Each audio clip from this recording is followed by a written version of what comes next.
Partons à présent découvrir un lieu de pouvoir, mais alors comme nous ne l'avons encore jamais vu. Le château de Rambouillet a longtemps été l'une des résidences de nos présidents.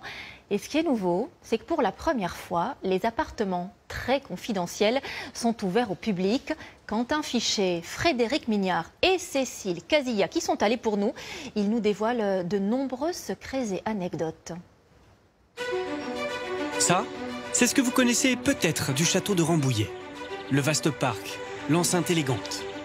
Mais à l'intérieur se cache une partie bien plus discrète, interdite au public, du moins jusqu'à aujourd'hui.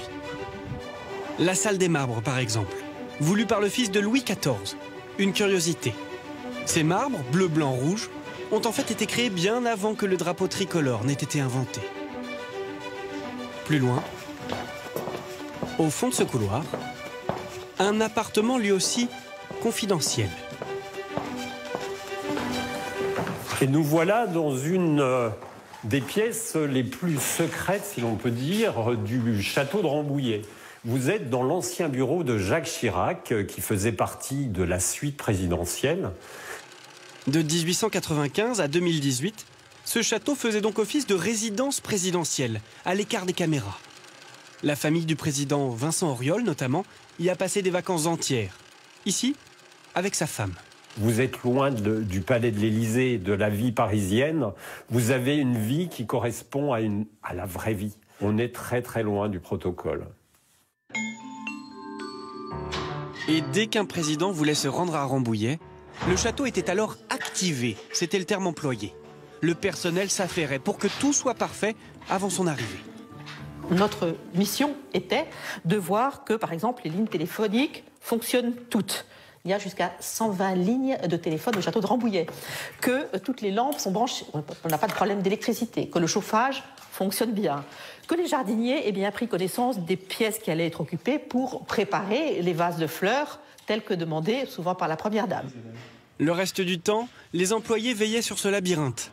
7 niveaux, 25 chambres et des pièces surprenantes. Voici les appartements privés du secrétaire général de l'Élysée. Chambre sobre, salle de bain avec un coffre chauffe-serviette, s'il vous plaît. Et soudain, ce couloir déroutant. Ça ne vous rappelle pas un moyen de transport? Un paquebot un peu, ouais. Eh oui. Si vous regardez ce couloir, vous avez l'impression d'être sur le Normandie. Eh bien non, vous êtes sur le Rambouillet. Vous êtes invité de la France. C'est le chic à la française. Un lieu de diplomatie. Juste à côté, la chambre 6 a d'ailleurs un plafond très bas, comme en cabine. Le Premier ministre britannique, Harold Wilson, a dormi ici. Ce Rambouillet présidentiel a en fait accueilli les grands de ce monde. De Boris Eltsine à George Bush père. Du prince Philippe, mari d'Elisabeth II, à Nelson Mandela. Regardez, c'était avec Jacques Chirac en 1996. Après le traditionnel petit tour au lac pour admirer les canards, c'est sous les arbres que les deux hommes ont eu leur premier entretien. Il séjourna dans la suite la plus cossue. Alors cet appartement, il a été aménagé directement contre l'ancien donjon du Moyen-Âge.